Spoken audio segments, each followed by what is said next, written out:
ஜூலை 15 துருத நட்சத்திரமாய் பிறந்தவர் தான் நம்ம காமராசர். பள்ளியில சேர்க்கிற வயது வந்ததும் பள்ளியில சேர்க்க ஆசைப்பட்ட அவருடைய தந்தை பள்ளியில எப்படி சேர்த்தாங்க தெரியுமா? எல்லாரையும் போலதான் அவர் பள்ளிக்கு போயிருப்பாரு.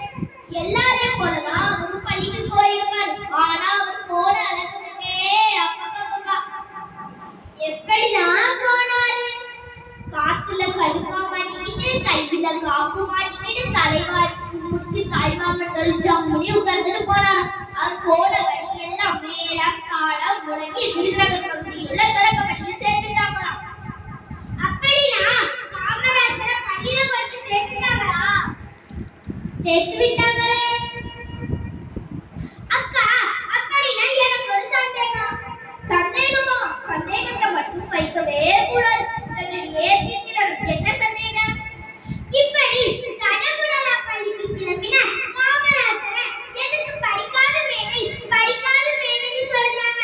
ஏன் அவருக்கு படிப்பே வராதா? ஐயே, எனக்கும் படிப்பு வராது, என்னையும் படிக்காத மேதைன்னு சொல்லுவாங்களா? நம்மள எல்லாரும் யாரும் படிக்காத மேதைன்னு சொல்ல மாட்டாங்க. அதுக்கெல்லாம் ஒரு இது வேணும். இதுனா எதுடா? இதுனா அறிவுக்கூர்மை. அதான் நம்மகிட்ட இல்லையே. அப்புறம் காமராசரால ஏன் படிக்க முடியல? காமராசர் நல்லாதான் படிச்சுட்டு இருந்தாரு. ஆனா அவரது 6வது படிப்பிலே அவருடைய தந்தை உடல்நல குறைபாடால இருந்து போயிட்டாங்க. அதனால அவரால பள்ளி மேற்பட முடியல. இப்ப அவருடைய தாய்மாமன் அவரை ஒரு பலசரக்கு கடையில வேலை செய்ய அனுப்பி வச்சாங்களா?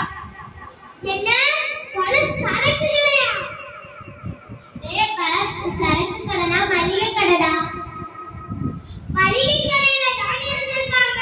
ஊருக்கு ஒரு பெரிய பெரிய கடைகள் நல்லா ஜாலியா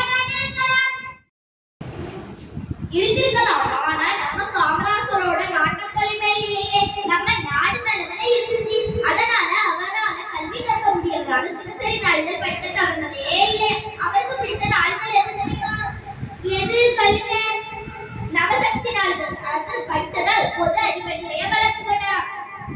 அவரால கல்வி கற்க முடியலனால நாட்டு நடப்பை பற்றி தெரிஞ்சிருந்துச்சு. சட்டம் படிக்கிறனால சட்டத்தை எப்படி ஏற்றணும்னு அறிவு இருந்துச்சா. ஒரு சமயம் காந்தியடிகள் ஒத்துழையாமை இயக்கம்